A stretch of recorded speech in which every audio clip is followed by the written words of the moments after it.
Well, hello, Young and the Restless Daily Recap fans. Today's daily recap is for Friday, June the 16th, 2023. Friday, June the 16th. Okay, everybody, I have one thing to say. Action, action. That's what I'm talking about, Young and the Restless. We see it so few and far between that you're like, oh my goodness, what's going to happen? Let's get this thing going. Yeah, chomping on the nails. Let's start out with the good stuff. I got to go to the good stuff. Sharon finds Faith in the sewer. She, of course, gets there first. She unties Faith. Cameron is kind of taunting Faith about your mother doesn't care about you. Your mother deserted you. And then in the next breath, he goes, you got a great mom. Oh, I love her so much. The man is delusional, right? We're going to be a family. I got to get rid of that Nick Newman out the way. And then I'm going to be a real dad to you. And he took the little gag off of Faith's mouth. And Faith is like, you're not even half the man my father. Faith started in. She was Sharon Jr. And he's like, don't say that. She goes, what are you going to do? Are you going to hit me? And I'm thinking, girl, yes, he would, and you've never been hit before. You don't know what that feels like. So, ouch, zip a bit, right? She was just so anyway, he is working on this bomb on the table, just talking, wanting to give her some water. And she goes, how do I know that's not poison? So he drinks out of it. Then he wants to put it up to her mouth. She's like, oh, good God, no. I do not know where your mouth has been. You know, I don't know what kind of germs you got going on. But then he ends up making her drink some. She had it in her mouth and she spit it in his face. And he went, you shouldn't have done that. And oh, she kind of scared her a bit, his reaction. But he got himself together and he went back to working on the bomb. And then they heard, or actually as he's standing up talking, they heard something in the sewer, right? And Faith is like, help. And so Cameron and Faith, then you hear Sharon looking around, Faith. So then when Faith looks back, Cameron's gone, right? Of course he's gone. He wants the element of surprise. So Sharon unties Faith. She gets her untied and she goes, let's go, let's go. And Nick has just entered the other, come into the picture. And Nick says, come on, Faith, let's go. We got to get out of here. So they get ready to go. Sharon's behind them. And guess who grabs Sharon? Puts a screwdriver in her neck, right? And I'm telling you, he was kind of poking. Did anybody notice that? I don't care if that thing was plastic.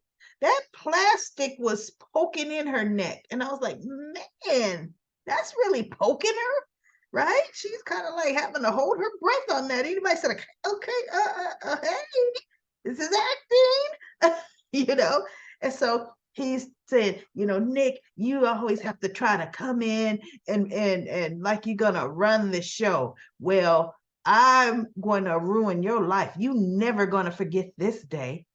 And he goes, oh yeah, and how you plan on doing that? Because you're gonna have to choose, Nick.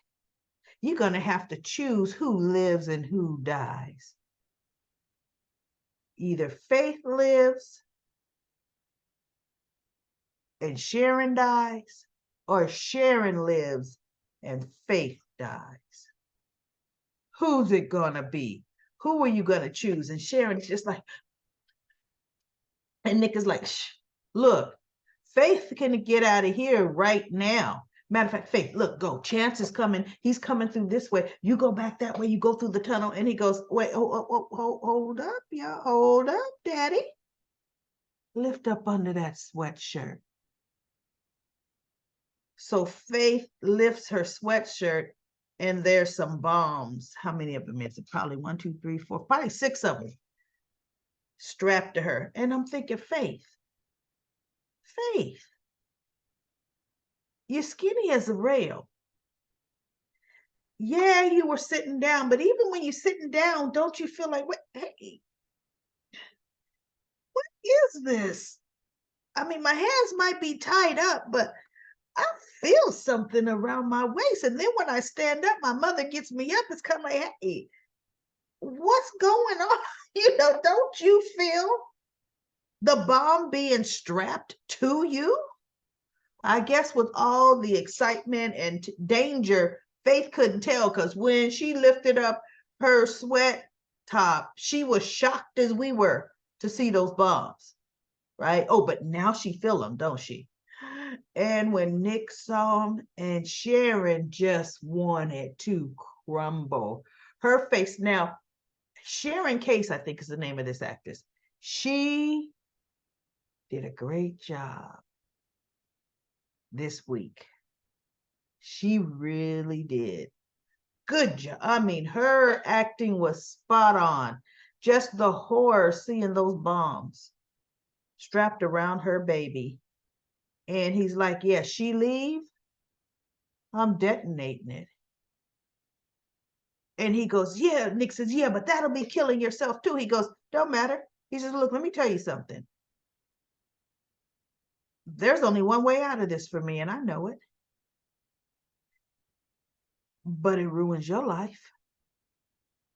Okay? So then at this time, Sharon is inching up that dress that should have been showing the knife strapped to her thigh. She's inching it up. But even if it did kind of see the impression of it, with the action that happened so fast, Cameron wouldn't have noticed. So she's inching it up, and she gets her hand on the knife, and she slips it out the tape that Nick taped it to her. I'm surprised it wasn't stuck to the tape. Seriously, y'all. I'm surprised, because it was taped. I'm surprised that knife, you didn't have to really pull that thing out, because the blade was stuck to the tape. But minor points. Don't nitpick, daily recap lady. Don't nitpick, right? So she gets it out, and she scratches his arm. And he's like, ah. And then she turns around, right? And as she turns around, Chance comes in. And Chance says, what did he say? You're under arrest, or lower your drop your weapon, or whatever, right? But Sharon is in the process of being turned around, right? And she's looking at this maniac. I don't even think she heard Chance. I don't think she heard her, right? Sharon was still in survival mode. She looked at that son of a gun, and do you know she shivved him up in the heart with that knife. Really, it was a little more to the left of the heart a bit, but hey, we don't have to perfectly get it in the heart. She severed some ventricles with it, right? She shoved it in there, and she pulls it out, and Chance was like, what did she just do? Did she kill somebody in front of me when I said GCPD police? Faith and Nick both were like, and Sharon was looking like, yeah. Look, I almost said a bad word, y'all. I almost said a bad, because Sharon looked at him, was like, yeah. Begins with a B, ends in TH. I got you, right? I got you. You not walking away from this. I'm not leaving you like I did before, thinking you were dead and you wasn't. I'm not letting the law handle it. Sentenced you to 20 years, and you stupid son of a gun, planned, plotted, schemed, hallucinated, fantasized for 20 years, and came back and threatened me and mine. So you know what? I'm making sure you're going to be dead as a doorknob. So I don't have to think about you ever, ever again. Because see, now I'm a grandmother and you're not coming back taking my grandkids, right? Sharon didn't say that, but that's what Sharon was thinking. You saw it in her face. That's what she was thinking when she stabbed him in the heart, right?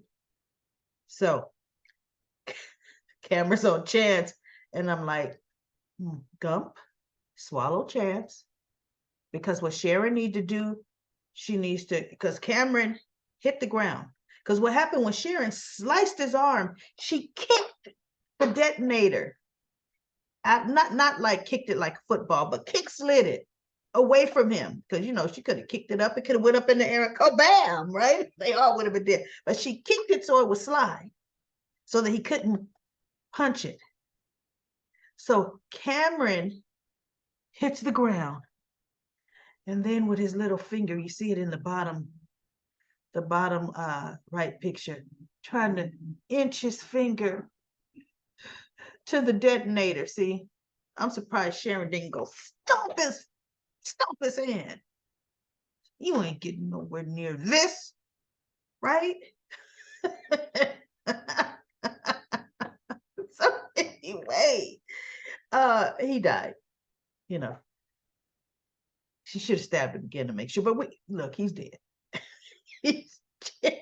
So look, Sharon needs to turn around on Monday and say, Chance, when did you get here? Thank God you made it finally. Look, I did not know you were here to protect me. I was still in protection mode. That's my story, and I'm sticking to it. And we all know Chance. Chance will say, look, when I got there, she had already stabbed him.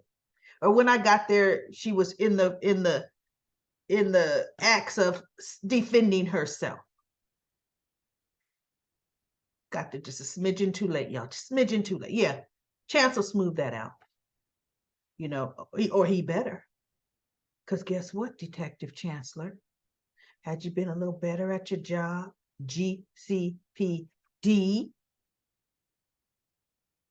had you guys been able to really protect my baby girl on the way to the airport, she wouldn't have got snatched. As you had them cops around my property, how the heck could somebody dig a hole? It had to start outside the house, then go under the house. How did he do that? And nobody? You don't dig holes fast, everybody, right? How could he dig a hole under the house, dig a hole up through the foundation of that house to shimmy in between the walls, because Noah's bedroom is upstairs, then cut a hole in a closet, come through it to get in the house? But that mountain of dirt outside where he started his tunneling, not one security personnel, not one, saw it, and not one cop that was stationed to patrol that property saw that at all. Y'all ought to be ashamed of yourself, okay? Seriously. You left Sharon to put down a criminal because of your inability to put down that criminal. Thank goodness Nick said, look, you ain't going nowhere with him unarmed. Good job, Nick. Kudos. Kudos to you, Nick. So when Victor was questioning a security guard earlier, saying, where is everybody? Oh, Detective Chancellor took some police. They're going to the sewer to, look for your daughter, and Sharon Newman and Nick Newman in your office, your security went the other way in the sewer. And Victor says, and you didn't call and tell me? And he goes, well, I thought everything was handled because the police were coordinating that. And you didn't call me to inform me? And so Victor goes, get out of here. You're fired. Victor fired the whole security company. Seriously. They've never been worth a hill of beans. That's all I got to say on that. Now, the other part that happened, this was the sad part, right? Of course, Elena is telling Sally, okay, look, your blood pressure is dangerously, dangerously high. They were giving him some medications to try to bring it down because Sally's head, like her head was about to explode, you know, that horrible headache. She goes, my head is just killing me. And Elena says, okay, first we got to get you calm down. Your doctor's on its way. You're the way. We may have to do an emergency C-section. And Sally's like, but my baby is way too little. And I'm thinking, yeah, because look, and the size they got you way underdeveloped, right? Because she should be 5 months going on 6. You're definitely bigger than that. She would already be in knee deep, actually getting ready to go into the 3rd trimester. She'd be way bigger than this, right? And so Elena says, but look, let's just let the medicine, we got to get you calm. We got to get that blood pressure down because it's at a critically dangerous level, right? And if we don't get it down and you're still stressing, the placenta could be separating. You know, that's why we have to get your stress level down. We got to get this blood pressure down. So she tells Adam, Adam, I need to examine Sally. Can you please leave the room? So Adam leaves the room and Elena comes out and she goes, there's been a turn for the worse. And he goes, what do you mean? Sally has slipped into unconsciousness, right? All that high blood. We have got to act fast now, Adam. A decision is going to have to be made. Either we save Sally or we put all our efforts on trying to save the baby, right? What decision, what would you like done? He goes, I can't make that decision. I know what Sally, I can't make that decision. And she goes, Adam, a decision has to be made. She says, and look, if you can't make the decision, then the medical professionals, the doctors are going to have to make that decision for you. Because see, we have to save one of them. I mean, we have to act fast in order to be able to save even one of them, right? So before she leaves, she goes, Elena, wait.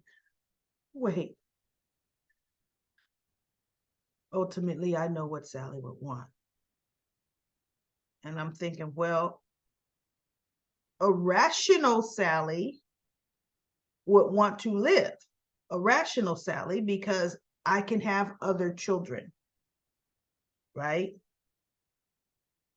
But then there's the mother Sally that might say, I don't care what you do, save my baby, that probably because of its size and underdevelopment, look at Sally, you couldn't even really tell she's pregnant good, right? The baby's, I can't say for sure, but the baby's not going to make it, right? So now we let the mother die and the baby's not going to make it anyway. But I'm not even going to say what I would do, everybody, because everybody thinks different, and I don't want this to be a whole thing. I'm not going to even do it, right? I'm not going to give my personal daily recap lady opinion. I'm tempted to, though. But anyway, Adam decides to save Sally, right? Because Elena comes out of the Sally, they do the surgery. And he comes out and he goes, how's Sally? She goes, her blood pressure is dropping dramatically, which is good, or coming into range dramatically. She is in recovery right now. And he goes, what about the baby? What about my daughter? And Elena looked at him, and she's thinking like, look, fool, you're not even gonna you're not even gonna play that with me. Like, you didn't understand the decision you made, right? She goes, Adam, you understood we could only save one. I am so sorry for your loss, but your daughter is gone. And then she walks away, and Adam, he's tearing up. He's wailing up because he's getting his first daughter ever, and it just ends there. We don't see him break down, but it ends there, right? Now, how many times, everybody, did I say, I don't think they're going to let this baby be born, because they were not progressing her pregnancy according to soap opera progressions. They would have been having her deliver this baby in a month. And with this episode here, they would say, okay, the baby's old enough. You're already in your third trimester. That's the way soap operas work. They never let a woman have a true 9-month pregnancy ever, right? But for some reason, Sally, they were not progressing her along. So I was beginning to wonder. And then when you really think about it, Mariah's baby is on the scene. And I mean, they just really, I didn't see how they were going to change Sally's life drastic enough for her to have a baby, because that would be a drastic change. And she's trying to get her career off the line, whatever. I just did not have that gut feeling that this baby was going to be born. So unfortunately for Adam, and unfortunately for Sally, this was her first child, her first pregnancy. And see the way soap operas work, right? Unfortunately, Sally, the placenta did start to detach itself from the uterine wall. And we repaired, it made some damage. We had to repair it. You've got some scarring. So, you know what, you probably won't be able to carry a baby to term. See, they do that to women in soaps, They have a miscarriage and oops, you can't have no more kids. And then all of a sudden, oops, there it is. 2 years later, you're pregnant again. You're like, how did that happen? Abby's getting ready to be pregnant again soon. Trust me. And she's got scarring from her miscarriage. So anyway, let's go to Comment Corner. Comment Corner, we have a couple of comments. Nikisha says, I don't know why that coffee house. Oh, I didn't know that the coffee house. Well, I was making up a whole nother story there too. I didn't know that the coffee house had such a long history. I started watching when Dylan, that's right. Dylan, see, remember I said, was there another owner? It was Dylan, but Kevin Fisher owned it too. He bought the coffee house, and he left it to Sharon when he went undercover. That's right. When he and Sharon were together when he went undercover. I forgot about Dylan, because guess what? Nikki's forgotten about Dylan. If you ask Nikki how many kids she has, guess what she says? Oh, I forgot 2. But Nikki has Dylan, 3.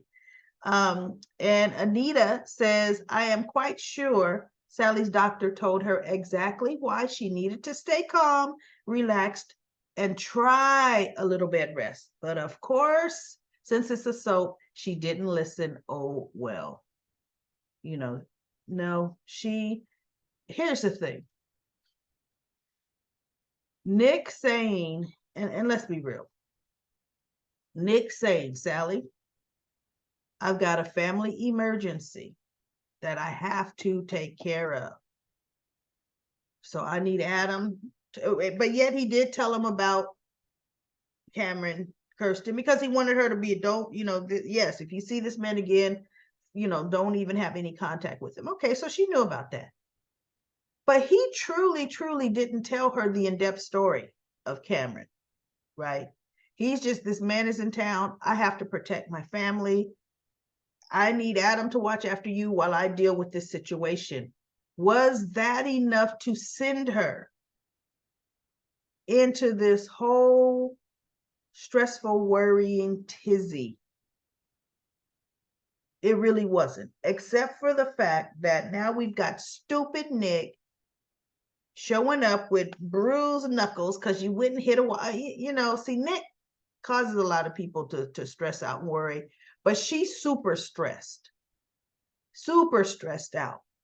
Because see, Nick has never really had to go to work. Nick has been staying there by her side, making sure his brother don't sneak in. Nick's had nothing but time to go spoon with her in bed all afternoon, and So when it came time to, you mean the man actually needs to go do something else other than me? Now she's super stressed out because this has to be dangerous. Otherwise, he would never be away from me for 2 minutes, right? That's a little unhealthy, Nick. It's a little unhealthy for you and for Sally. So anyway, everybody, Monday's going to be pretty interesting. Sad. Sally's going to have to hear the news. Yikes, yikes. And I saw scenes. She blames Adam. Of course she does. Well, she's grieving. She needs somebody to blame. She is grieving. But look, had he went the other way, she never would have woke up and known, right? She would have all she would have known is she was put under anesthesia and never breathed air again. Okay. So, and then what else? There were scenes from her, and I can't remember who the other scenes were about, so maybe it wasn't that important to me. But anyway, everybody, that is it. And I'll be back on Monday for another daily recap of The Young and the Restless. Good 2 weeks, Young and the Restless. My hat's off to you.